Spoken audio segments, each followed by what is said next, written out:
मोहतरम सामीन, अस्सलामु अलैकुम वरहमतुल्लाहि वबरकातुह। इस बार हम आपके लिए पेश कर रहे हैं किससुल अंबिया। चुनाचे अब हम आपको इदरीस अलैहिस्सलाम के बारे में बताते हैं। एक हदीस में है कि आदम और शीस अलैहिस्सलाम के बाद इदरीस अलैहिस्सलाम पहले नबी हैं। एक दूसरी हदीस में है कि इदरीस अलैहिस्सलाम पहले नबी हैं जिन्होंने कलम के जरिए लिखा और लोगों को किताबत सिखाई। हाफिज इब्ने कसीर ने उनका हुलिया कुछ यूं बयान किया है। पूरा कदो कामत, खूबसूरत, खूब रू, घनी दाढ़ी, उम्दा औसाफ के मालिक, चौड़े कंधे, मजबूत हड्डियां, दुबले पतले, सुरमगी चमकदार आंखें, गुफ्तगू बावकार, खामोशी पसंद, संजीदा और मतीन, चलते हुए नजर नीची, इंतहाई फिक्र खौज के आदी, गुस्से के वक्त सख्त गजबनाक, बातें करने में शहादत की उंगली से बार बार इशारा करने के आदी। इदरीस अलैहिस्सलाम शीस अलैहिस्सलाम की शरीयत पर अमल पैरा रहे। चूंकि इदरीस अलैहिस्सलाम रसूल भी थे, इसलिए अल्लाह की तरफ से मुस्तकिल उन पर शरीयत नाजिल हुई, जिसकी तशरीह व तफसीर करके लोगों को अहकाम इलाही से आगाह फरमाते। इदरीस अलैहिस्सलाम ने जब देखा कि मुफसिदीन ईमान वालों पर जुल्म व ज्यादती कर रहे हैं, उनका फसाद बढ़ता जा रहा है और समझाने के बावजूद ये लोग बाज नहीं आ रहे, तो उन्होंने अपने पैरोकारों को जिहाद का हुक्म दिया। इदरीस अलैहिस्सलाम पहले शख्स हैं जिन्होंने अल्लाह के रास्ते में जिहाद किया, गनीमतें हासिल की और दुश्मनों को कैदी बनाया। लेकिन गनीमतें और कैदी उनके लिए हलाल नहीं थे। रसूलुल्लाह सल्लल्लाहु अलैहि वसल्लम पहले रसूल हैं जिनके लिए गनीमतें हलाल की गई। लेकिन ये बात यकीनी है कि जिहाद सबसे पहले इदरीस अलैहिस्सलाम ने किया।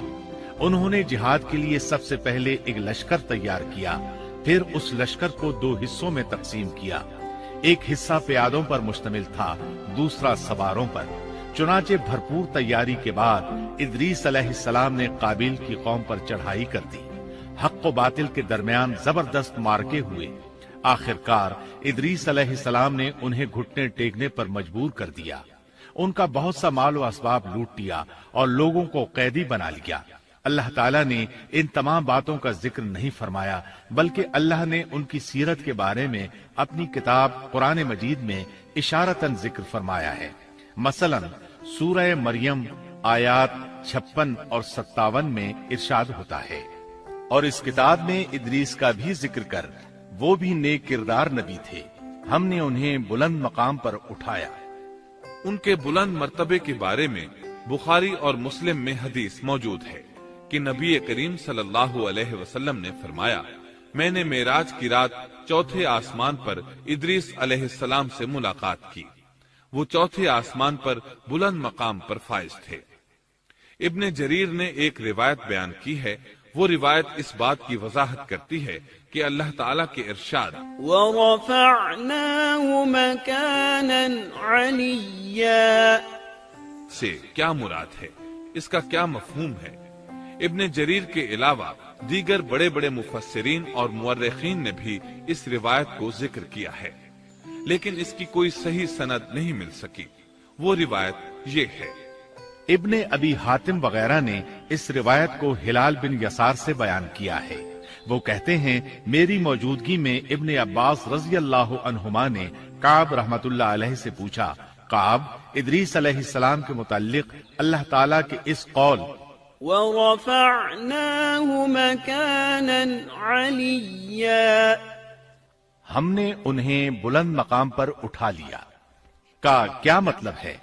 तो काब रहमतुल्लाह अलैहि ने जवाब दिया, अल्लाह ताला ने इदरीस अलैहिस्सलाम पर एक मर्तबा ये वही नाजिल फरमाई, ऐ इदरीस, तमाम अहले दुनिया जिस कदर रोजाना नेक अमल करेंगे, उन सब के बराबर में तुझे हर दिन अज्र दूंगा। इदरीस अलैहिस्सलाम ने ये सुना तो उन्हें ख्वाहिश महसूस हुई कि मेरे आमाल में रोज अफजूं इजाफा हो, इसलिए उम्र का हिस्सा तवील हो जाए तो अच्छा है। उन्होंने वही इलाही और अपने इस ख्याल को एक रफीक फरिश्ते पर जाहिर करके कहा, इस मामले में मौत के फरिश्ते से गुफ्तगू करो ताकि मैं नेक आमाल का ज्यादा से ज्यादा वक्त हासिल कर सकूं। اس فرشتے نے جب یہ سنا تو ادریس علیہ السلام کو اپنے بازوؤں پر بٹھا کر لے اڑا۔ جب یہ چوتھے آسمان سے گزر رہے تھے تو موت کا فرشتہ زمین پر آنے کے لیے اتر رہا تھا، وہیں دونوں کی ملاقات ہو گئی۔ دوست فرشتے نے موت کے فرشتے سے ادریس علیہ السلام کے بارے میں گفتگو کی۔ موت کے فرشتے نے دریافت کیا، ادریس علیہ السلام کہاں ہیں؟ اس نے کہا، میری پشت پر۔ موت کا فرشتہ کہنے لگا، مجھے اللہ کی طرف سے یہ حکم ملا ہے کہ چوتھے آسمان پر ادریس علیہ السلام کی روح قبض کروں۔ اس لیے میں سخت حیرت میں تھا کہ یہ کیسے ممکن ہے، ادریس علیہ السلام تو زمین پر ہیں۔ چنانچہ موت کا فرشتہ ادریس علیہ السلام کے پاس آیا، ان سے اجازت طلب کی اور ان کی روح قبض کر لی۔ انبیاء کو یہ امتیاز حاصل ہے کہ فرشتہ ان کی اجازت کے بغیر ان کی روح قبض نہیں کر سکتا، اور رسول اللہ صلی اللہ علیہ وسلم کو تو یہ اختیار دیا گیا کہ آپ دنیا میں مزید رہنا پسند کریں تو رہ سکتے ہیں، یا پھر رفیق اعلیٰ کی رفاقت کو پسند کر لیں۔ آپ نے رفیق اعلیٰ کی رفاقت کو پسند فرمایا۔ اس طرح ادریس علیہ السلام کی روح چوتھے آسمان پر قبض کی گئی۔ انہیں بھی عیسیٰ علیہ السلام کی طرح آسمان پر اٹھایا گیا۔ فرق یہ ہے کہ عیسیٰ علیہ السلام کی روح قبض نہیں کی گئی۔ یہ واقعہ نقل کر کے کعب رحمت اللہ علیہ فرماتے ہیں کہ اللہ تعالیٰ کے ارشاد وَرَفَعْنَاهُ مَكَانًا عَلِيًّا کی تفسیر یہی ہے، لیکن درست بات یہ ہے کہ یہ اسرائیلی روایت ہے۔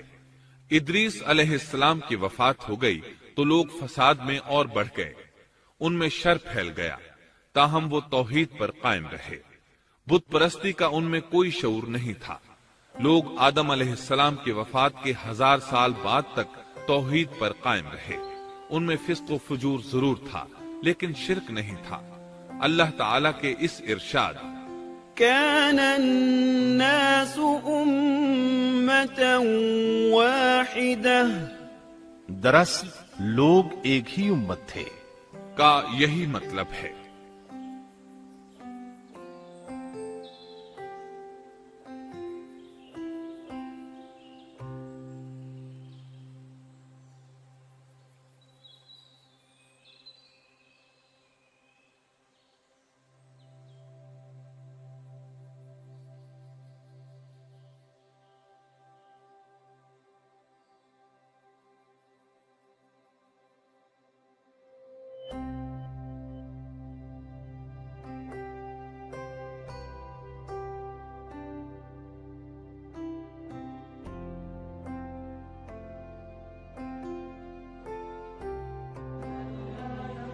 Thanks for watching.